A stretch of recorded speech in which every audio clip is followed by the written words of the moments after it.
ராணிப்பேட்டை மாவட்டம் பணப்பாக்கம் அடுத்த நெடும்புலி கிராமத்தில் 1000 ஏக்கர் நிலப்பரப்பில் சிப்காட் அமைய உள்ளது. இந்நிலையில் இந்நிகழ்ச்சிக்கு முதலமைச்சர் மு.க.ஸ்டாலின் வருகை குறித்து திமுக நெமிலி மேற்கு ஒன்றிய செயலாளர் ரவீந்திரநாத் தலைமையில் செயற்குழு கூட்டம் நடைபெற்றது. மாவட்ட அவைத்தலைவர் சுந்தரமூர்த்தி ஒருங்கிணைப்பில் நடைபெற்ற இக்கூட்டத்தில் கைத்தறி மற்றும் துணிநூல் துறை அமைச்சர் ஆர் காந்தி சிறப்பு அழைப்பாளராக கலந்து கொண்டு முதல்வர் வருகை குறித்து ஆலோசித்தார். தூய்மையே சேவை என்ற திட்டம் ஒன்றிய அரசின் தூய்மை இந்தியா திட்டத்தின் கீழ் நடைபெறும் மெகா தூய்மை இயக்கமாகும். இத்திட்டத்தில் மயிலாடுதுறை தாலுகா மன்னம்பந்தல் ஊராட்சியில் தூய்மையே சேவை முகாம் ஊராட்சித் தலைவர் பிரியா பெரியசாமி தலைமையில் நடைபெற்றது. இதில் மாவட்ட ஊரக வளர்ச்சித்துறை உதவி இயக்குநர் சந்தானம் சிறப்பு அழைப்பாளராக பங்கேற்று ஊராட்சியில் மெகா தூய்மை பணிகளை தொடக்கி வைத்து மரக்கன்றுகள் நடும் பணியை தொடக்கி வைத்தார். இதில் தூய்மை பணியாளர்கள் பணித்தள பொறுப்பாளர்கள் கலந்து கொண்டு 50க்கும் மேற்பட்ட மரக்கன்றுகளை நட்டு வைத்தனர். இதில் வட்டார வளர்ச்சி அலுவலர் சுதாகர் உள்ளிட்ட அதிகாரிகள் கலந்து கொண்டனர். கள்ளக்குறிச்சி மாவட்டம் உளுந்தூர்பேட்டை அருகே உள்ள திருவெண்ணை நல்லூர் சாலையில் தடை செய்யப்பட்ட ஹான்ஸ் பொருட்கள் அடங்கிய மூட்டைகளை இருசக்கர வாகனத்தில் எடுத்து செல்வதாக போலீசாருக்கு தகவல் கிடைத்தது. அதன் பேரில் உளுந்தூர்பேட்டை போலீசார் திருவெண்ணை நல்லூர் சாலைக்கு சென்று வாகன சோதனையில் ஈடுபட்டனர். அப்போது பார்சல் மூட்டையுடன் இருசக்கர வாகனத்தில் வந்த மர்ம நபர்கள் போலீசாரை கண்டதும் இருசக்கர வாகனத்தை வேகமாக ஓட்டி சென்றார். ஆனால் போலீசார் விடாமல் துரத்தி சென்று களமருதூர் அருகே மடக்கிய போது மூட்டையுடன் இருசக்கர வாகனத்தை விட்டுவிட்டு தப்பி ஓடி தலைமறைவானார்.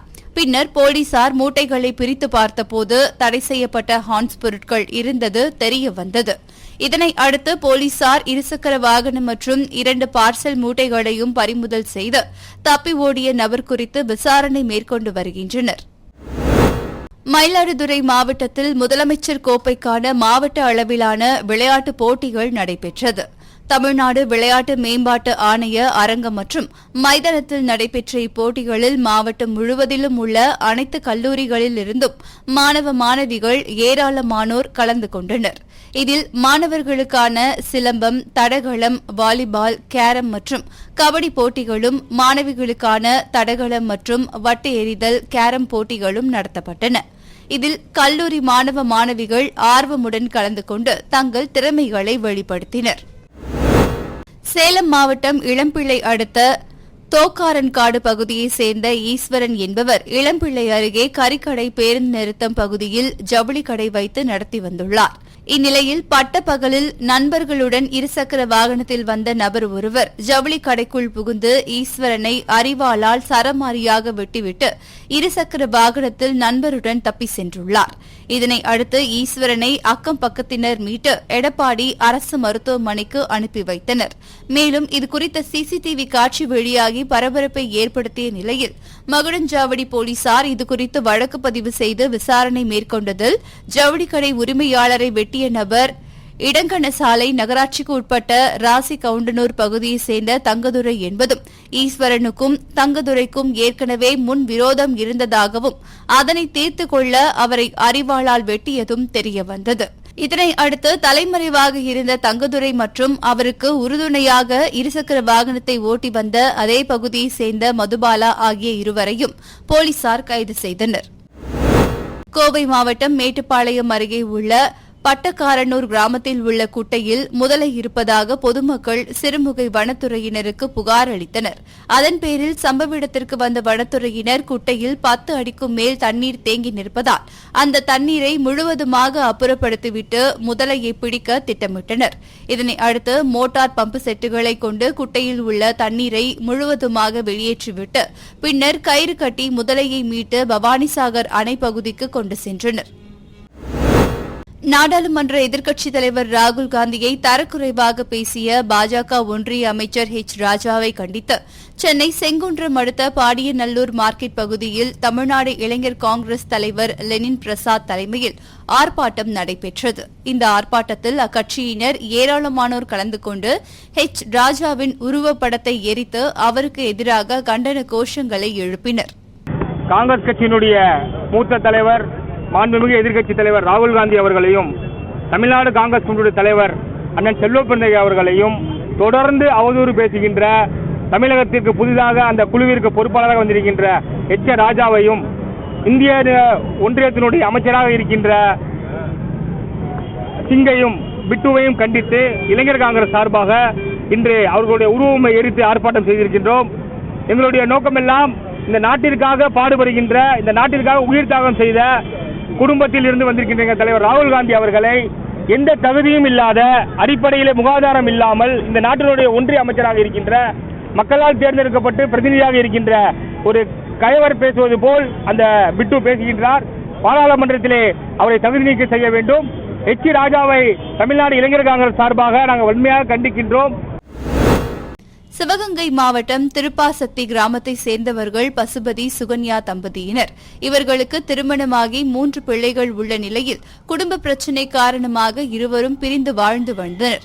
இந்நிலையில் மனைவி பிரிந்து வாழ்வதற்கு அவருடைய தாய்தான் காரணம் என கருதிய பசுபதி மனைவியின் தாய் பாண்டிச்செல்வி மற்றும் அவருடைய தாய் சொரணாமுத்து ஆகிய இருவரையும் சரமாரியாக வெட்டி கொலை செய்துள்ளார். இதுகுறித்து தகவல் அறிந்து வந்த திருப்பாச்சேத்தி காவல்துறையினர் இறந்தவர்களின் உடலை கைப்பற்றி பிரேத பரிசோதனைக்காக சிவகங்கை அரசு மருத்துவமனைக்கு அனுப்பி வைத்து தப்பி ஓடிய பசுபதியை தேடி வருகின்றனர்.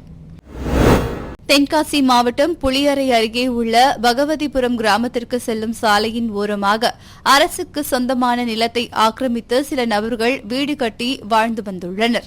இது தொடர்பாக சலீம் என்பவர் உயர்நீதிமன்ற மதுரை கிளையில் பொதுநல வழக்கு ஒன்றை தொடர்ந்த நிலையில் இது தொடர்பான விசாரணை நடத்திய நீதிபதிகள் அரசுக்கு சொந்தமான நிலத்தை மீட்க நடவடிக்கை எடுக்க வேண்டும் என உத்தரவு பிறப்பித்தனர்.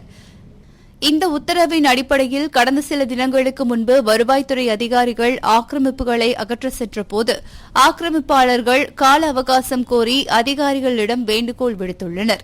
இதனிடையே சலீம் மீண்டும் உயர்நீதிமன்றம் சென்று நீதிமன்ற தீர்ப்பை அதிகாரிகள் செயல்படுத்த காலதாமதம் படுத்துகிறார்கள் என மீண்டும் மனு தாக்கல் செய்த நிலையில் விரைவில் ஆக்கிரமிப்புகளை அகற்றி அது தொடர்பான அறிக்கையை தாக்கல் செய்ய வேண்டும் என நீதிபதிகள் உத்தரவு பிறப்பித்தனர். அதன் பேரில் பலத்த போலீஸ் பாதுகாப்புடன் வருவாய்த்துறையினர் மற்றும் ஊரக வளர்ச்சித்துறையினர் இணைந்து ஆக்கிரமிப்புகளை அகற்றும் பணியில் ஈடுபட்டனர். அப்போது இதற்கு எதிர்ப்பு தெரிவித்து பார்வதி என்ற பெண் டீசலை ஊற்றி தீக்குளிக்க முயன்றதால் பரபரப்பு ஏற்பட்டது. மயிலாடுதுறையில் உள்ள வேளாண்மை விரிவாக்க மையத்தில் கிழங்கு கண்காணிப்பாளராக பணியாற்றி வந்தவர் மணிக்குமார். தஞ்சாவூர் மாவட்டம் பாபநாசத்தை அடுத்த பசுபதி கோவில் பகுதியைச் சேர்ந்த இவர் தினமும் ரயில் மூலம் சுமார் 2 மணி நேரம் பயணித்து பணிக்கு வந்து சென்றுள்ளார். இவருக்கு கடன் சுமை இருந்ததாக கூறப்படுகிறது. மேலும் சனி, ஞாயிறு மற்றும் விடுமுறை நாட்களிலும் பணி செய்ய வேண்டியிருந்ததால் பணிச்சுமை காரணமாக மன அழுத்தத்தில் இருந்ததாகவும் கூறப்படுகிறது. இந்நிலையில் வேளாண் விரிவாக்க மைய அலுவலகத்திலேயே தங்கியிருந்த இவர் அலுவலகத்திலேயே தூக்கிட்டு தற்கொலை செய்து கொண்டார். மறுநாள் காலை பணிக்கு வந்த அலுவலர்கள் பார்த்துவிட்டு மயிலாடுதுறை காவல் நிலையத்தில் அளித்த புகாரின் பேரில் மயிலாடுதுறை போலீசார் உடலை கைப்பற்றி தற்கொலைக்கான காரணம் குறித்து விசாரணை மேற்கொண்டுள்ளனர்.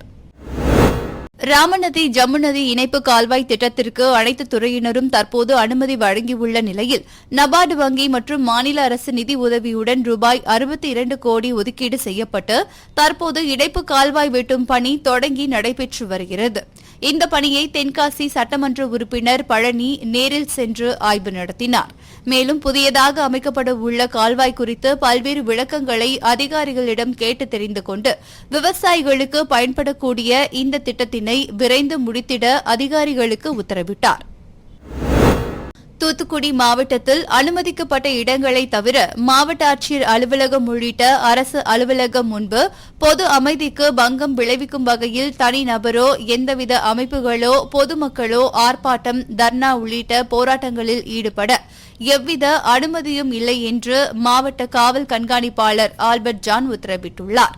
மேலும் மாவட்டத்தில் அனுமதிக்கப்பட்ட இடங்களிலும் போராட்டம் நடத்த 7 நாட்களுக்கு முன்பாக சம்பந்தப்பட்ட அதிகாரிகளிடம் அனுமதி பெற்று இருக்க வேண்டும் என்றும் எந்தவித அனுமதியும் இல்லாமல் ஆட்சியர் அலுவலகம் உள்ளிட்ட அரசு அலுவலகங்கள் முன்பு ஆர்ப்பாட்டம், தர்ணா உள்ளிட்ட போராட்டங்கள் நடத்துபவர்கள் மீது சட்டப்படியான நடவடிக்கை எடுக்கப்படும் என மாவட்ட காவல் கண்காணிப்பாளர் ஆல்பர்ட் ஜான் உத்தரவு பிறப்பித்துள்ளார். திருப்பத்தூர் மாவட்டம் ஆம்பூர் அடுத்த சின்ன கொம்பேஸ்வரம் பகுதியில் 30 ஆண்டுகளுக்கு மேலாக செயல்பட்டு வந்த காலனி தொழிற்சாலையில் சுமார் 2000க்கும் மேற்பட்ட ஆண், பெண் தொழிலாளர்கள் பணிபுரிந்து வந்துள்ளனர். இந்த நிலையில் தொழிற்சாலை நிர்வாகம் கடந்த 2020ஆம் ஆண்டு முதல் தொழிலாளர்களுக்கு வழங்க வேண்டிய சம்பளம் மற்றும் போனஸ் தொகையினை வழங்காமல் நிலுவையில் வைத்திருந்ததாகவும் குற்றம் சாட்டுகின்றனர். மேலும் தொழிலாளர்களுக்கு வழங்க வேண்டிய தொகையினை நிர்வாகம் வழங்காமல் இரவோடு இரவாக கள்ளத்தனமாக லாரிகள் மூலம் மிஷின்களை ஏற்றி செல்ல முயன்ற வாகனங்களை தொழிலாளர்கள் தடுத்து நிறுத்தியதால் பரபரப்பு ஏற்பட்டது. இதுகுறித்து தகவல் அறிந்து வந்த ஆம்பூர் கிராமிய காவல் ஆய்வாளர் வெங்கடேசன் தலைமையிலான போலீசார் பேச்சுவார்த்தை நடத்தி தொழிலாளர்களுக்கு வழங்க வேண்டிய நிலுவைத் தொகையை வழங்குமாறு அறிவுறுத்தினர். தென்காசி மாவட்டம் புல்லுக்காட்டு வலசை பகுதியைச் சேர்ந்தவர் கிருஷ்ணவேணி. கணவரை இழந்து வாழும் இவருக்கு முத்துமாலைபுரம் பகுதியைச் சேர்ந்த அசோகன் என்பவருக்கு இடையே பழக்கம் ஏற்பட்ட நிலையில் இருவரும் திருமணம் செய்து கொள்ளாமலேயே வாழ்ந்து வந்ததாக கூறப்படுகிறது. இந்த நிலையில் கிருஷ்ணவேணிக்கும் ஆட்டோ டிரைவரான ஆனந்த் என்பவருக்கும் இடையே மற்றொரு கள்ளக்காதல் மலர்ந்த நிலையில் இதனை தெரிந்து கொண்ட அசோகன் ஆனந்தை பலமுறை கண்டித்துள்ளார். இந்த நிலையில் கடந்த 2016ஆம் ஆண்டு அசோகன் கிருஷ்ணவேணி வீட்டிற்கு சென்றபோது அங்கு கிருஷ்ணவேணியுடன் ஆனந்த் உல்லாசமாக இருப்பதை பார்த்து அதிர்ச்சியடைந்த அசோகன் ஆனந்திடம் கடுமையான வாக்குவாதத்தில் ஈடுபட்ட நிலையில் அதனை கண்டுகொள்ளாமல் ஆனந்த் அங்கிருந்து சென்றதாக கூறப்படுகிறது. இதனால் ஆவேசமடைந்த அசோகன் ஆனந்தை பின்தொடர்ந்து சென்று தனது இருசக்கர வாகனத்தை வைத்து ஆனந்த் மீது மோதி விபத்தை ஏற்படுத்தி பின்பு தான் மறைத்து வைத்திருந்த அரிவாளால் ஆனந்தை சரமாரியாக வெட்டி கொலை செய்துள்ளார். இந்த சம்பவம் தொடர்பாக குற்றாலம் போலீசார் வழக்கு பதிவு செய்து அசோகனை கைது செய்தனர்.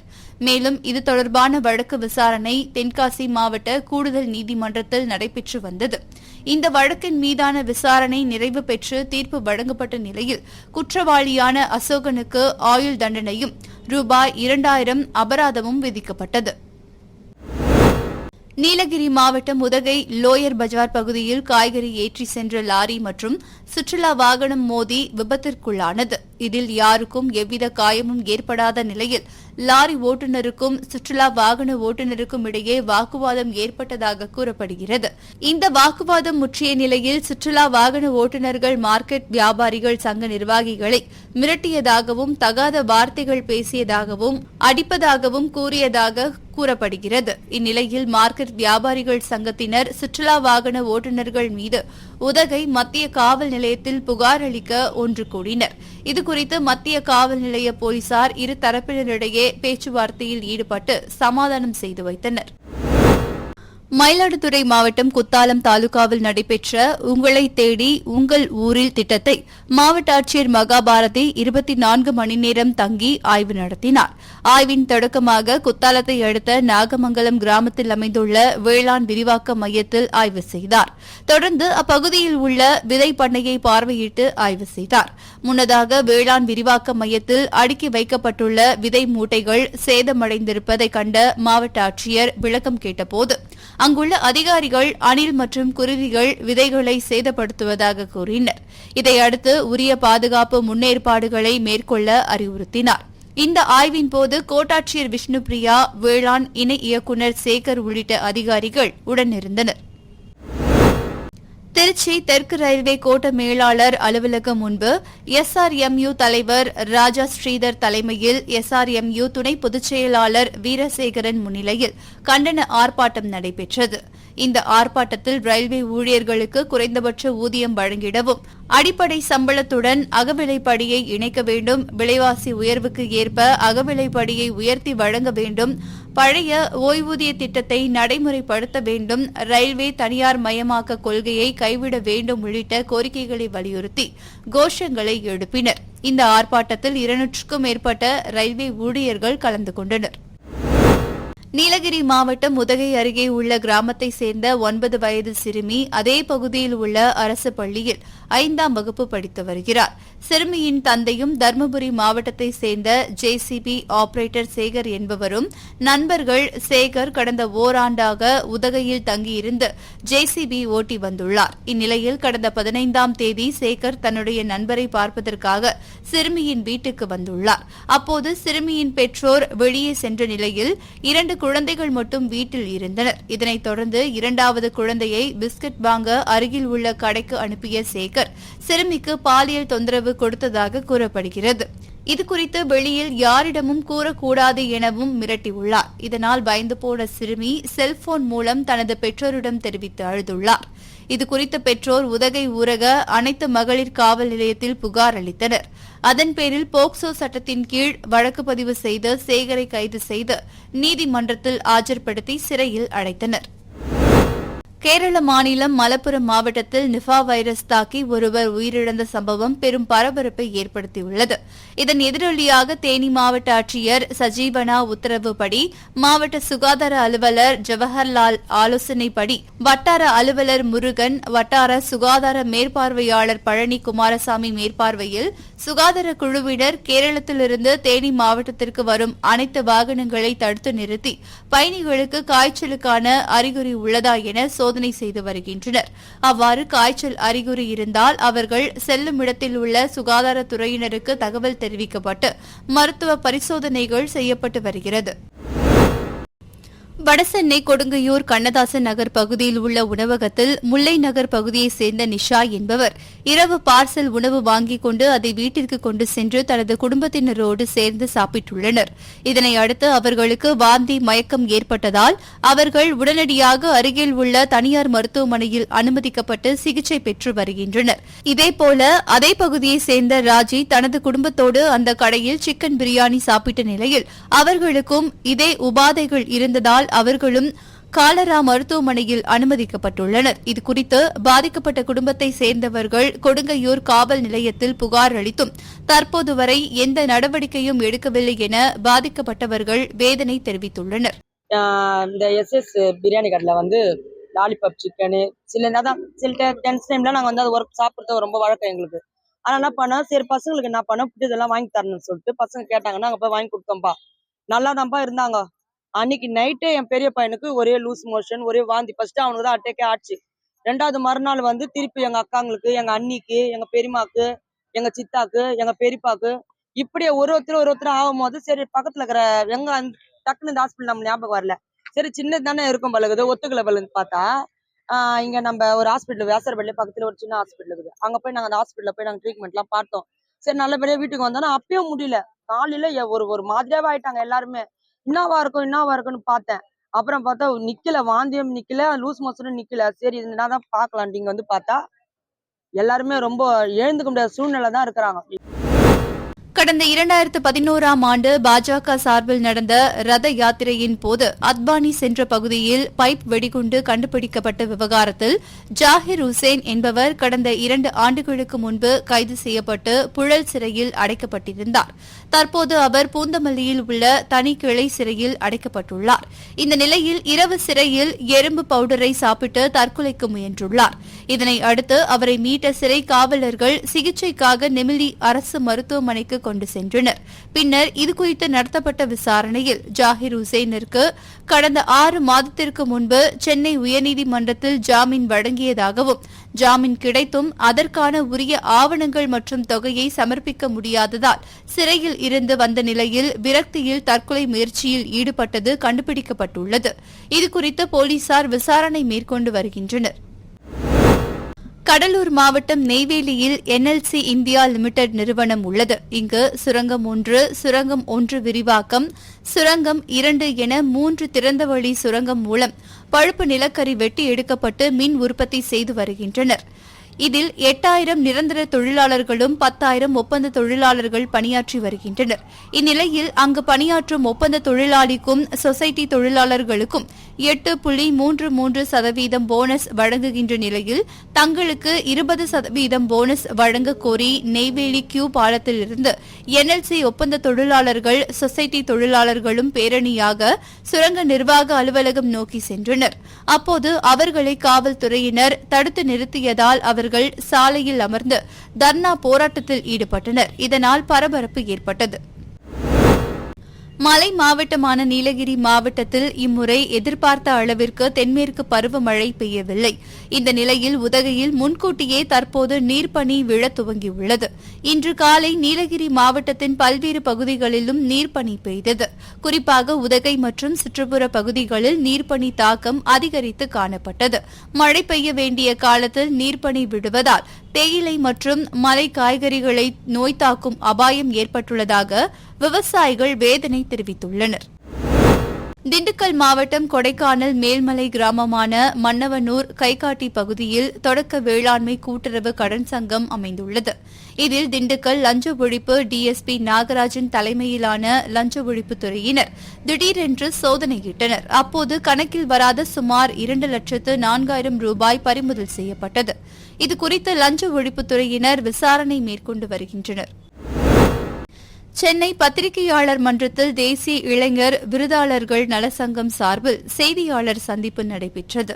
அப்போது மாநில இளைஞர் நல இயக்குநரகத்தை தனித்துறையாக செயல்படுத்த வேண்டும் என்றும், மாநில இளைஞர் நல இயக்குநராக தனி அலுவலர் மற்றும் அலுவலகம் செயல்படுத்தவும், தேசிய மாநில இளைஞர் விருதாளர்களை ஆலோசனைக் குழு உறுப்பினர்களாக நியமனம் செய்ய இளைஞர் நலத்துறை அமைச்சர் நடவடிக்கை எடுக்க வேண்டும் எனவும் அவர்கள் கோரிக்கை வைத்தனர். தேசிய மாநில இளைஞர் விருதாளர்களின் மூலமாக இளைஞர் விருதாளர்கள் தமிழக அரசுக்கு வைக்கக்கூடிய கோரிக்கை என்னவென்றால், 2008 உருவாக்கப்பட்ட மாநில இளைஞர் நல இயக்குநரகம் தனியாக தமிழ்நாடு விளையாட்டு மேம்பாட்டு ஆணையத்திலிருந்து பிரித்து தனி இளைஞர் நல இயக்குநரகமாக செயல்படுத்த வேண்டும். இரண்டாவது, மாண்புமிகு முத்தமிழறிஞர் கலைஞர் அவர்களால் கொண்டு வரப்பட்ட இந்த வேலைவாய்ப்பு தொடர்பான ஒரு அரசாணை நிலுவையில் இருக்குது. அது உச்சநீதிமன்ற தீர்ப்பில் 2016 ஒரு உயர்நீதிமன்ற தீர்ப்பை கொடுத்துருக்காங்க. அந்த உயர்நீதிமன்ற தீர்ப்பிற்கு அப்புறமும் அந்த துறை அந்த அரசாணை செயல்படுத்துறது சம்மந்தமான முடிவு எடுக்கலை. அது சம்மந்தமான முடிவுகளை விரைந்து எடுக்கணும்னு கேட்டுக்கிறோம். அடுத்ததாக, நலிவுற்ற விளையாட்டு வீரர்களுக்கு வழங்கப்படுவது போல நலிவுற்ற தேசிய மாநில இளைஞர் விருதாளர்கள் ரொம்ப வறுமையில் இருக்காங்க. அவங்களுக்கு ஆதரவளிக்கும் விதமாக குடும்ப நல ஓய்வூதியத்தை அறிவிக்கணும். அடுத்ததாக, கண்காணிப்பு குழுக்கள் மற்றும் மாவட்ட அளவிலான ஆலோசனை குழுக்கள், மாநில வாரிய குழுக்களில் இந்த சமூக செயற்பாட்டாளர்கள் கேட்டகரியில் பிரிவில் இந்த தேசிய இளைஞர் விருதாளர்கள் மாநில இளைஞர் விருதாளர்களையும் உறுப்பினராக நியமனம் செய்வதற்கு இந்த துறை அமைச்சர் பரிந்துரை செய்யணும். வேலூர் மாவட்டத்தில் உள்ள அரசு மகளிர் மேல்நிலைப் பள்ளி ஒன்றில் 12ஆம் வகுப்பு மாணவிகள் சிலர் சக மாணவிக்கு வளைகாப்பு நடத்துவது போன்று வீடியோ எடுத்து அதை சமூக வலைதளமான இன்ஸ்டாகிராமில் பதிவிட்டுள்ளனர். இது தற்போது பரவி வரும் நிலையில் தற்போதைக்கு அந்த பள்ளியின் தலைமை ஆசிரியரிடம் மாவட்ட கல்வி அலுவலர்கள் விசாரணை மேற்கொண்டு வருகின்றனர். பள்ளிக்கு செல்போன் எடுத்து வரக்கூடாது என தடை விதிக்கப்பட்டுள்ள நிலையில் இதுபோன்ற வீடியோக்கள் பரபரப்பை ஏற்படுத்தியுள்ளது.